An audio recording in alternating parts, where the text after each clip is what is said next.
একই makeup base রেখে দুটো ডিফারেন্ট লুক কিভাবে করলাম আজ তোমাদের সাথে সেটাই শেয়ার করব।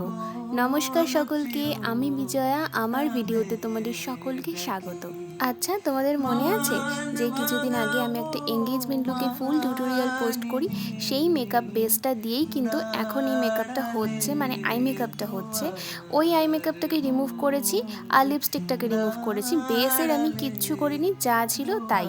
সকাল 10টা সাড়ে 10টার মধ্যে ওই মেকআপটা কমপ্লিট হয়ে গিয়েছিল এবং তারপরে তোমরা দেখেছো যে ছাদে গিয়ে কিছু ছবি ভিডিও তুলেছি আর রুমে তো তুলেইছি।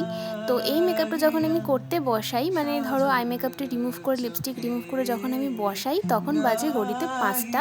আর আমার ফুল মানে হেয়ার আর আই মেকআপ সব কিছু কমপ্লিট করে উঠতে উঠতে ধরো 6টা বেজে গেছে। তো এই মেকআপটা যত সময় যাচ্ছে তত এত গ্লো করছিল, আমার মনে হচ্ছিল যে আর না তোলাটাই ভালো। এত সুন্দর গ্লো করছিল, একদম স্কিন ফিনিশ। যারা মেকআপ পছন্দ করো আমার মতো, তাদের এই মেকআপটা ভীষণ ভাল লাগবে। ফোনের ওপারে তোমরা হয়তো ভালোভাবে বুঝতে পারছো কি না আমি জানি না, কিন্তু সামনে থেকে এত স্কিন ফিনিশ আর এত সুন্দর মেকআপটা লাগছিল, সেটা বলে বোঝানোর নয়। যত সময় যাচ্ছিল তত যেন গ্লো করছিল অনেক। বেশ কিছুদিন ধরে ভাবছিলাম একটা স্মোকি আই মেকআপ ট্রাই করব। তো ফাইনালি এটা ফুলফিল করতে পেরে আমি ভীষণ হ্যাপি। খুব ভাল লাগছে যে এটা আমি ফাইনালি করলাম। আর এই লুকটা নিয়ে আমি ভীষণ স্যাটিসফাইড। আর যেরকমটা চেয়েছিলাম ঠিক সেরকমভাবেই আমি ক্রিয়েট করেছি।